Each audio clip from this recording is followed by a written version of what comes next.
That was an amazing episode. An absolutely amazing episode. I have not been so tense.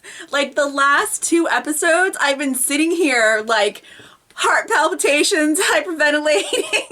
Like it's just been ridiculous. Two episodes has been ridiculous. I didn't even take notes. I stopped to take notes and then I was like, forget it. I am gonna do what I did before, where I kind of scan through the episode because there is so much. There's so there's so much. But I kind of want to get through this review because I want to watch another episode. And I don't usually do three at once, but sometimes I do. Okay, so in the beginning when Beta like jumps down through their secret passageway, I thought he was going into the cave. I thought it was another entrance into the cave. But actually, I guess it's an entrance, like some kind of tunnel or something. I'm a little fuzzy on that, but some type of tunnel for him to crawl through a grave in Alexandria. When I saw that, at first I thought he was a walker, and I thought that, what's his name? That Dante had killed some people but hadn't taken care of their brain, and so he was like planting walkers. So that's what I thought was going to happen at first until I realized that it was Beta. So there was a lot of stuff that like I could call out as being like tropey and cliche. Those two things are not interchangeable, by the way. A trope, like everything is a trope. Cliche is an overused trope. So anyway, I just realized I've been using them sort of interchangeably and they're not the same thing. But so there are some things that I would have considered that I could call out for being cliche, but I think that they were just actually homages because so much of this episode, maybe the entire episode, really played out like a horror movie, which is my jam.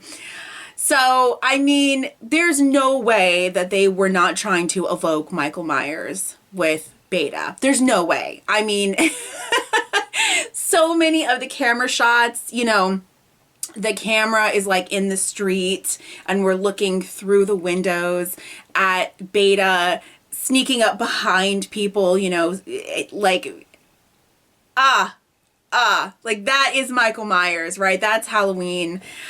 So much of that was intentional. You know, I will say that it might have been a little bit more impactful if somebody we cared about died. I'm assuming that Barcode Girl was dead, which is sad.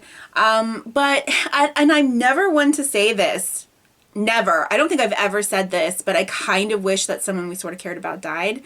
You know, because I wish that there were like a little bit more, you know, higher stakes for things. Like, I was not really worried about Rosita. So it's not really a complaint though. But did Judith only have one bullet? Come on. You should always double tap, right? I don't know why she just didn't aim for the head. We can assume that she's a good shot, so she probably should have just, you know, aimed for the head.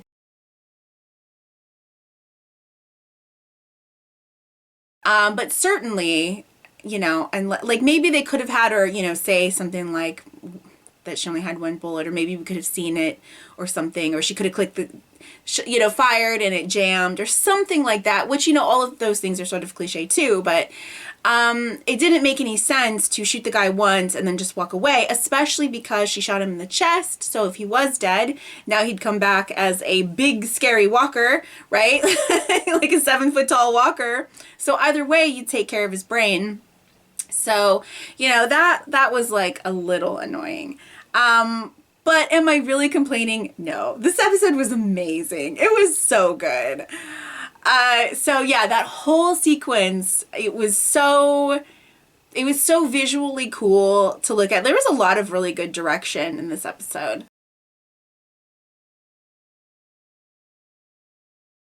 And I love how much they've made me care about Mary. I'm going to start calling her Mary and not Gamma.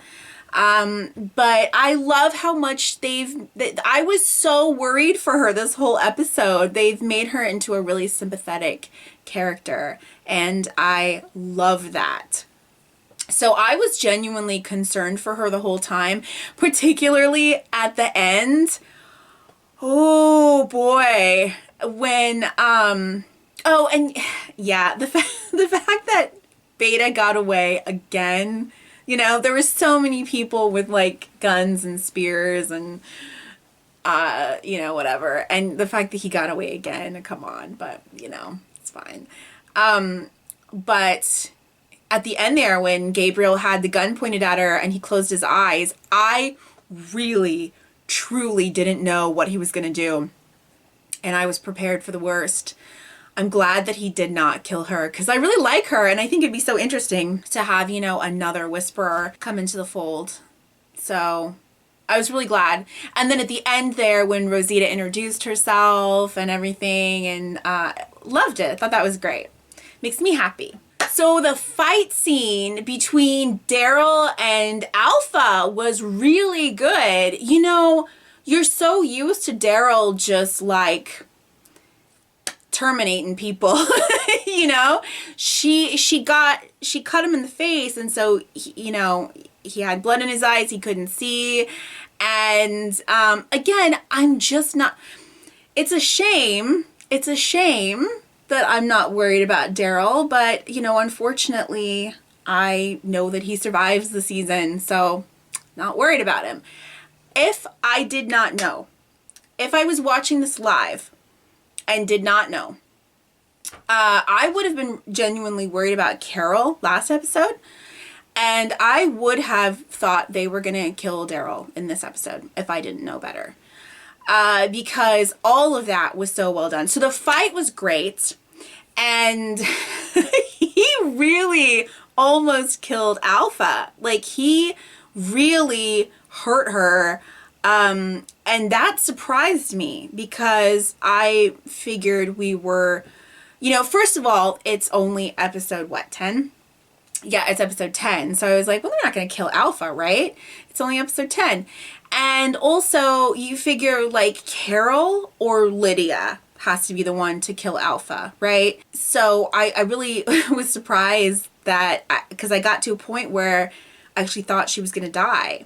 So I was surprised that she was going to die, and then I was surprised again that she survived. So, but yeah, the fight scene was really great, and then, you know, Daryl got really, really hurt. Like, his serrated hunting knives or whatever they are, those are fucking terrifying knives, and oh my god, you get that in the thigh. Here's the thing. He's probably going to be okay next episode. Like, he's going to have some stitches or whatever, but like, he really should have died. Like, let's be honest. He lost so much blood. He would have bled out.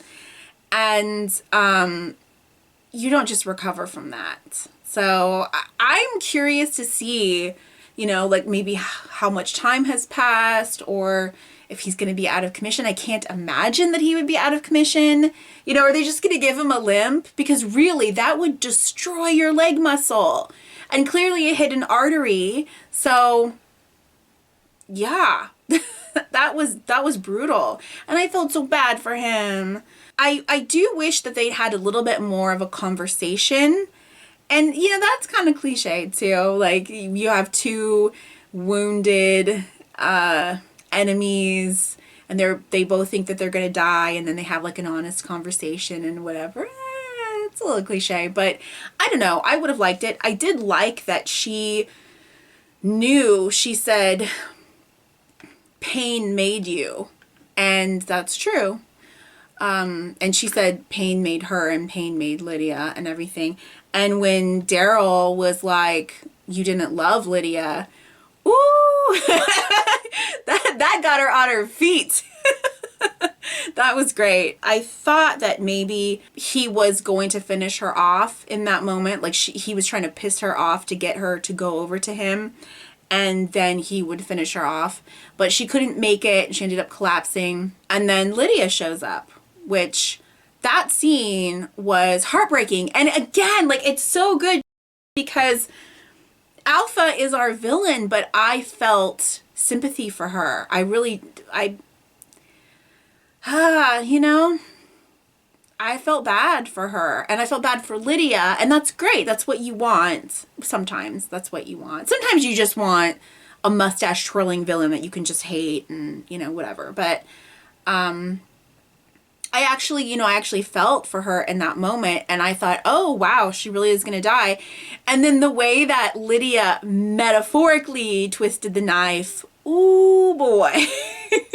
Wow, that hurt Alpha more than anything. But I wonder if that is going to kind of fortify her and motivate her, because apparently she survived. So looked like both of them were gonna die, and magically they didn't, but you know, whatever. But that was all really, really well done. That whole everything between the two of them was really well done. And I also appreciate how strategic the Whisperers are. They could just keep sending walkers their way, but they're doing, you know, different things, and I just think it's really, really well done. You know, honestly, I think I'm actually done, and I don't think I thought, oh, there's so much to talk about. There really isn't. Like, not a whole lot happened, but goddamn, it was good. It was so good, all of it. I am like exhausted from being so tense for the last 2 episodes. It was crazy. But yeah, I think I've talked about everything I need to talk about, and I think I'm gonna watch another one. All right, thanks for watching. I'll see you next time. Bye.